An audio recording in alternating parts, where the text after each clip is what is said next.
효과적인 부르심이란 무엇인가요? 우리 죄와 비참을 납득하게 하시고 그리스도의 지식으로 우리의 마음을 조명하시고 우리의 의지를 새롭게 하시며 복음 가운데 값없이 주시는 예수 그리스도를 기꺼이 받아들이는 것을 그분이 우리를 설득하며 가능하도록 하십니다. 여러분 반갑습니다. 우리는 성령의 적용 사역 부분을 계속 생각해 보고 있습니다. 제일 중요한 두 가지 개념이 믿음이라고 하는 것과 그리고 그리스도와의 연합이라고 하는 이 두제, 성령의 적용 사역에서 가장 기초가 되고 뿌리가 되는 사역이 이 두 가지다 라고 우리는 생각해 볼 수 있어요. 예수님께서 이제 하늘나라를 올리신 이후에 성령 사역이 시작이 되는데요. 이 두 가지가 그 다음에 이루어질 이 구원의 적용 사역, 성령 사역의 가장 근반적인 뿌리가 된다라고 생각해 볼 수 있습니다. 여러분, 구원은요, 우리가 이미 구원을 받았다고 이야기할 수 있잖아요. 그죠? 그러나 또 한 개념으로 우리는 현재 구원을 이루어 간다라고 하는 이 과거 시제와 현재 시제를 모두 사용할 수 있거든요.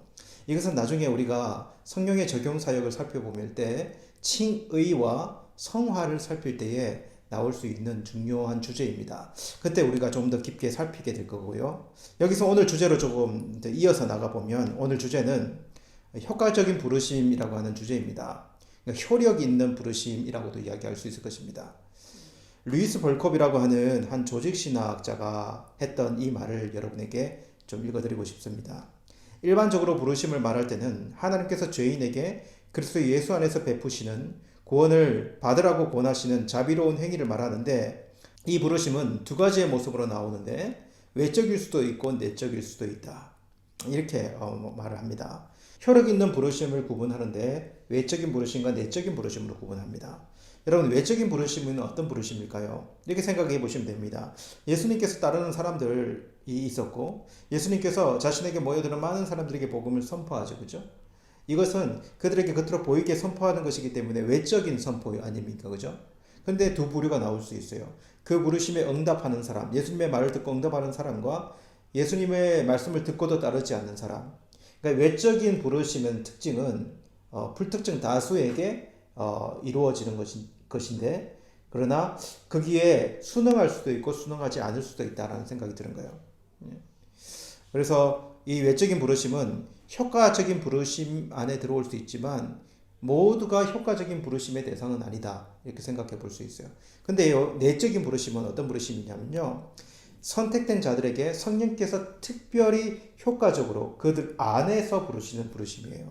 그러니까 성령께서 그들 안에서 내적으로 부르실 때 효과적으로 한 사람도 놓치지 않고 그들을 부르신다는 것입니다. 그렇다면 그 효과적인 부르심을 받는 자들은 어떤 사람일까요? 오늘 소요리에서 잘 정리해주고 있는 내용인데요. 한번 보세요. 먼저 우리 죄와 비참을 납득하게 하시고 깨닫게 하심, 납득하게 하시는 일이 있고요. 두 번째로는 그리스도의 지식으로 우리의 마음을 조명하시고 우리의 마음을 밝혀 그리스도를 알게 하심, 그리고 세 번째로는 우리의 의지를 새롭게 하신다. 네 번째로는 복음 가운데 값없이 주시는 예수 그리스도를 기꺼이 받아들이는 것을 그분이 우리를 설득하며 가능하도록 하신다. 이것이 이 요소인데요. 하나씩 좀 살펴봤으면 좋겠습니다. 효과적인 부르심을 받은 자에게 먼저 죄와 비참함을 납득하게 하신다라고 기록하고 있습니다. 여러분, 이 말은 죄와 비참이 인간에게 정말 납득되기 힘든 일인데 성령께서 그 안에서 납득시킨다는 것입니다.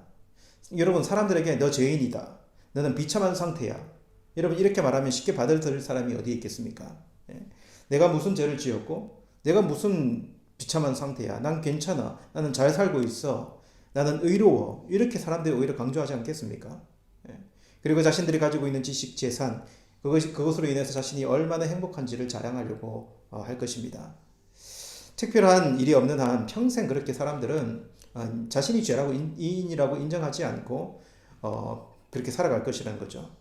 그런데 여러분, 정말 신기한 일이 뭔지 하면 철학자가 하나님을 만나고요, 과학자가 하나님을 만나고, 그들이 아주 논리적이고 아주 증험이 있어야 믿을 것 같은 사람들이 자신을 죄인이라고 이야기하며 주님 앞에 나온다는 것이죠. 어떻게 죄와 비참이 납득되었을까요? 그들은요, 우리 성령님의 사역 가운데 이런 사역이 있다는 것입니다. 그들 안에서 그들을 납득시키는, 죄와 비참함이 그들 안에 있음을 납득시키는 그 일을 성령께서 하신다라고 생각해 볼 수 있고요. 두 번째로는 성령의 조명이라고 하는 것이 있습니다. 여러분 조명 아시죠? 조명. 그것은 뭔가를 비추는 거 아닙니까? 어두운 공간에 뭔가 많은 사물이 있어도 캄캄함이 아무것도 보이지 않는데 그것을 딱 조명시키면은 그것이 그 모습이 딱 드러나는 것처럼.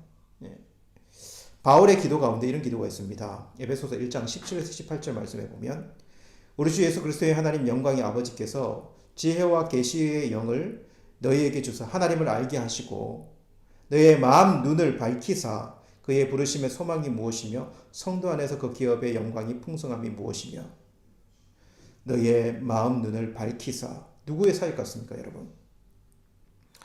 이 말씀에서 계시의 영께서 하나님을 알게 하시고 우리의 마음 눈을 밝히신다. 그래서 그동안 어두워서 못 보던 것들 그것을 성령께서 보게 하신다. 이렇게 말씀하시는 것이죠. 그동안의 십자가를 보면 여러분 그냥 십자가만 보였는데 그 십자가의 구속의 은혜를 보게 하시는 이 일을 누가 하시는가? 성령께서 하시는 거죠. 십자가를 통해 예수 그리스도를 진정한 예수 그리스도를 보게 하시는 거예요. 이렇게 성령의 조명함이 있다라고 하는 것. 세 번째는 그리고 우리의 의지를 새롭게 하신다라고 말합니다. 우리의 의지를 새롭게 하신다. 저는 여러분 인간이 가지고 있는 이 의지에도 신앙이 반영된다라고 생각합니다. 여러분 우리의 의지에 성령의 감동과 성령의 마음 주심 그리고 구별하여 선택하게 하심. 여러분 우리의 의지에 성령께서 영향을 주어서 이런 것들을 행하게 하신다라고 하는 것이에요.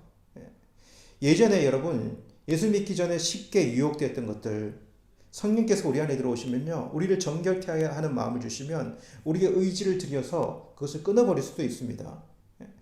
그리고 그렇지 않은 상황으로 자신이 바꾸고 더 좋은 상황으로 이제 하나님께서 기뻐하시는 상황으로 바꾸어 나아갈 수 있는 우리의 의지를 그렇게 순종함으로 드릴 수 있는 것이죠. 이렇게 우리의 의지도 새롭게 하신다라고 하는 것입니다. 그리고 네 번째로는 설득하여 우리 주님을 구주로 영접하게 하신다라고 이야기합니다. 여러분 설득이라고 하는 단어는 저는 이렇게 생각합니다. 인격성을 무시하지 않으신다. 성령님께서 우리의 인격성을 무시하지 않으시고 그 일을 행하신다라고 하는 것이에요. 그래서 아주 지성이 발달된 사람은 그 설득의 시간이 아주 길 수도 있고요. 어떤 사람은 그 설득의 시간이 짧을 수도 있어요. 그러나 강제적이거나 기계적이지 않다는 것입니다. 여러분 그렇지 않습니까? 저는 거의 모태신앙처럼 이렇게 살아왔습니다. 근데 하나님께서 늘 저를 인격적으로 대우하셨다라고 하는 것을 고백하지 않을 수 없습니다. 기계적으로 막 다루지 않으셨다는 거예요.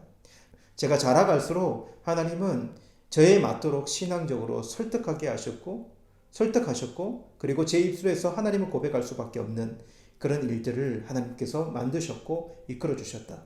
내 안에 성령께서 그렇게 행하셨다라고 고백할 수밖에 없어요. 여러분 이것이 효력 있는 부르심을 받은 사람들 안에 일어나는 일이다라고 하는 것입니다.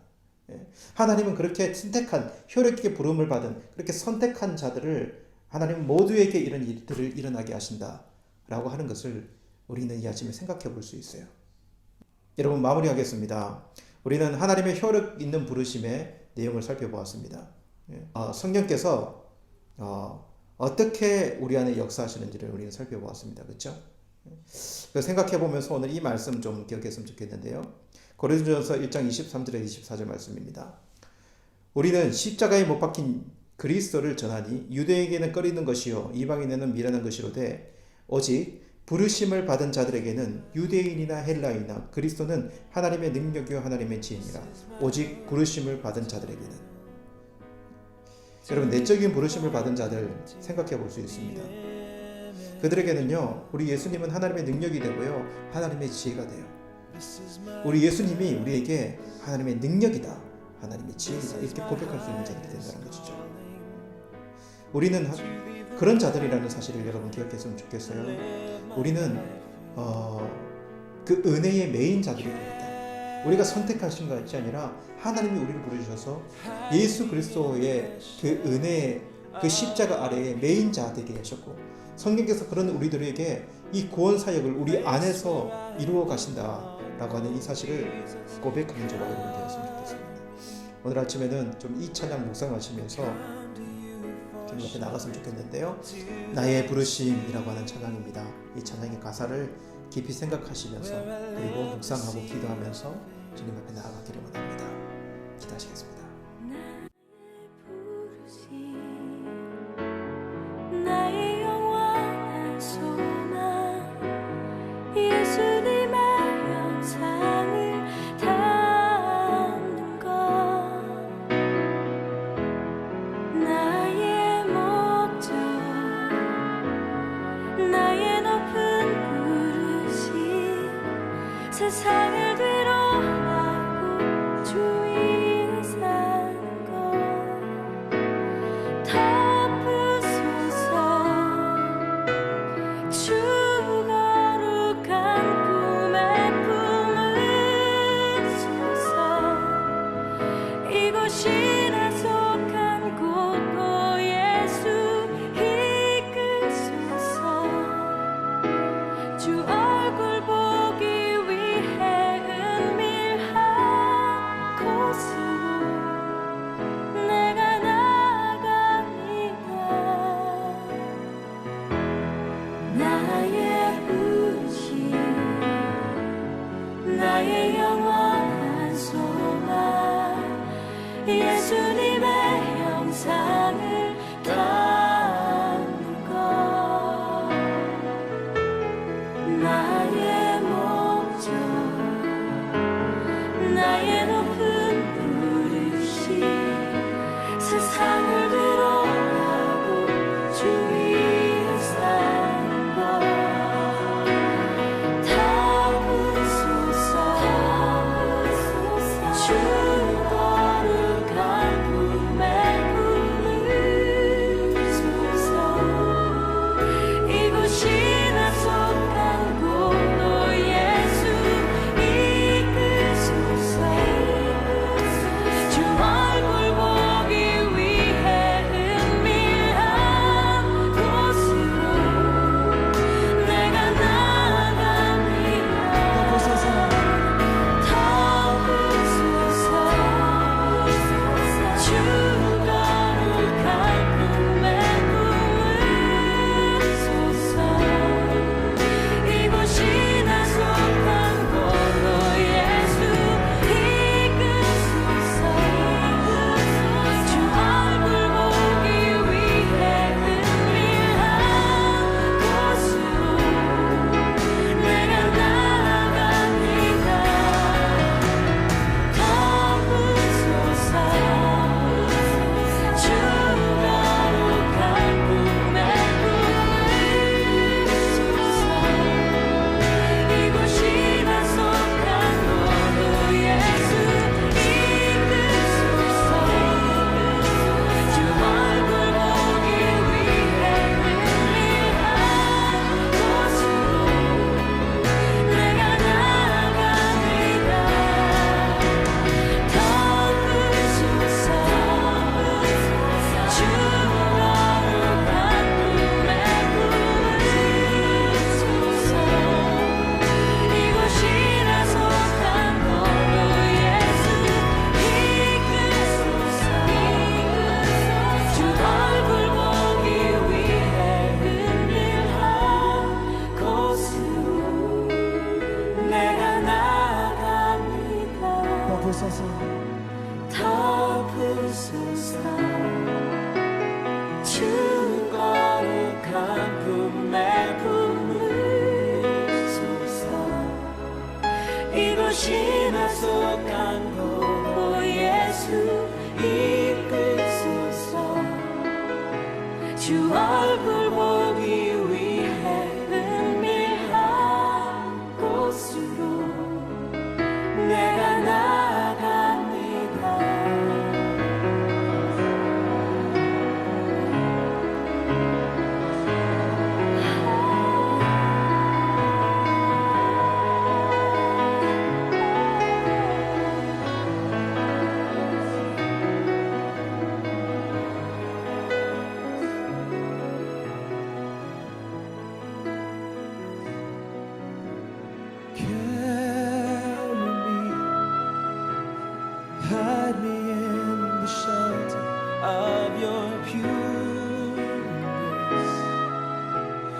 place where I belong, a place where I'm saved.